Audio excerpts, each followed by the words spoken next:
আসসালামু আলাইকুম। আমাদের দেবাশিস আঙ্কেল একটা মোবাইল দিয়ে রাস্তায় কথা বলতে বলতে যাচ্ছিল।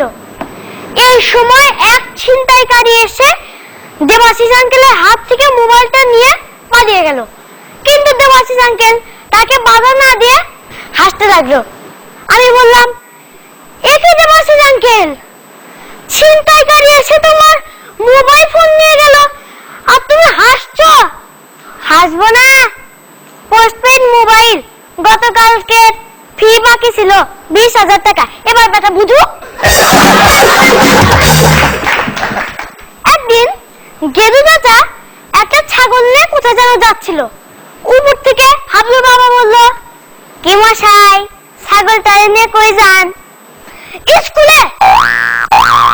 আমাকে বেকুব পাইছেন, আজকে না শুক্রবার।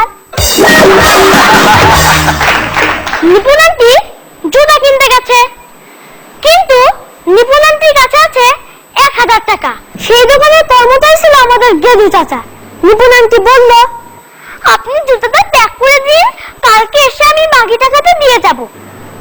আমাদের গেদু চাচা তাই করলেন। জুতার দোকানের মালিক বলল, তুমি ওনাকে জুতাটা প্যাক করে দিয়ে দিলে, উনি তো আর আগামীকাল আসবেন না। ওনাকে তো আসতেই হবে। একটা জুতা দিয়েছি 7 নম্বরের আর একটা জুতা দিয়েছি 9 নম্বরের।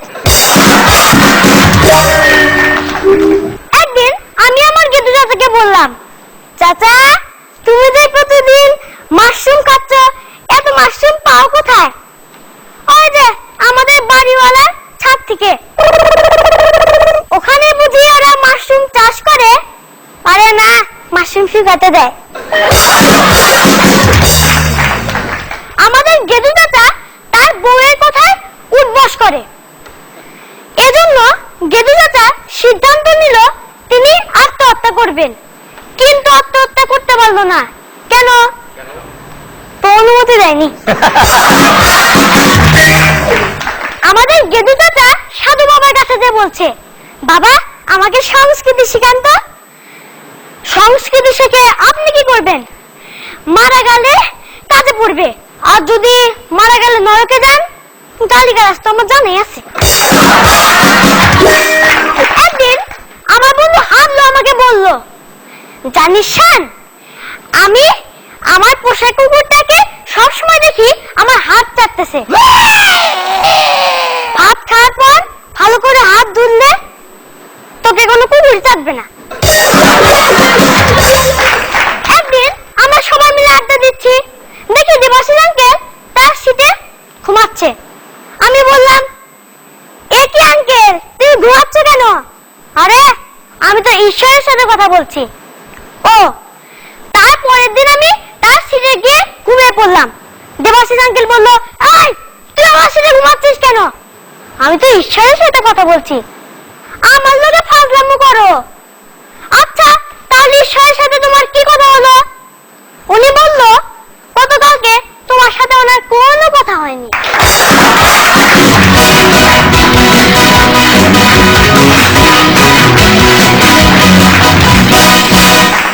কিন্তু অনেক কথা হয়েছে, আমাদের অনেক জোকস শোনা হয়েছে। প্রথমে আমি জানতে চাইবো তুষার ভাইয়ের কাছে। তুষার ভাই কেমন লাগলো? পারফরমেন্স অনেক ভালো, এবং বিভিন্ন ক্যারেক্টার গুলো যে ডেলিভারি গুলো দেয়, তো ওগুলো সেই ক্যারেক্টার মতন করে দেয়। Very good. আমিন ভাই।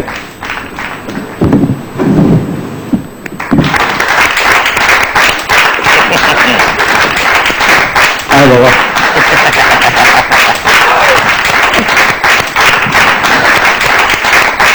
এই সাইজের একটা আর্টিস্ট যে অভিনয় করলো আজকে, ওর বয়সে স্টেজে দাঁড়িয়ে কথা বলার সাহস পর্যন্ত আমাদের হয়নি, কখনো স্বপ্নেও চিন্তা করিনি। কিন্তু ও সেই অসাধ্য সাধন কাজটা করেছে। মানে এই অনুষ্ঠানে কে প্রথম হবে কে দ্বিতীয় হবে আমি জানি না, কিন্তু আমার দৃষ্টিতে he is the best. You are the best, you are the best. Thank you, thank you, thank you, thank you, thank you Amin ভাই, thank you so much. Kader ভাই?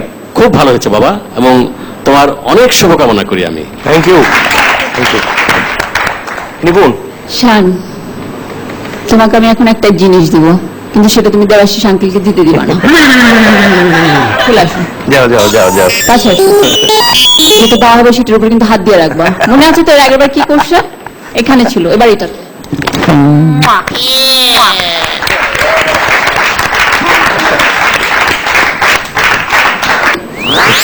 এইবার শান, বলার কিছুই নেই, সবাই বলে ফেললো।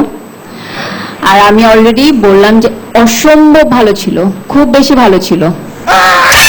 কিছু বলবেন? শান, হাত ছেড়ো না, হাত ধরে রাখো। আজকে আজকে আজকে আজকে কন্টেন্ডার কিন্তু দুইজন। তুমি যে কত বড় মাপের অভিনেতা, আমি আজকে তোমাকে স্বীকৃতি দিলাম। কিভাবে? আমি ওর সাথে 10 থেকে 11টি ছবিতে কাজ করেছি, আমার অভিনয় দেখে কোনোদিন শোনো শান, কোনোদিন তুমি কিন্তু আবার এই অবস্থায় কিন্তু চলে যাও না বাড়িতে, এবং সেখানে সারাক্ষণ এই হাত ধরে থেকো না। তাই অনেক প্রশ্ন তোমাকে জিজ্ঞেস করবে, সবকিছু বলতে নেই, ঠিক আছে? স্ক্রিনে দেখে নেবে। ওকে, থ্যাংক ইউ, থ্যাংক ইউ।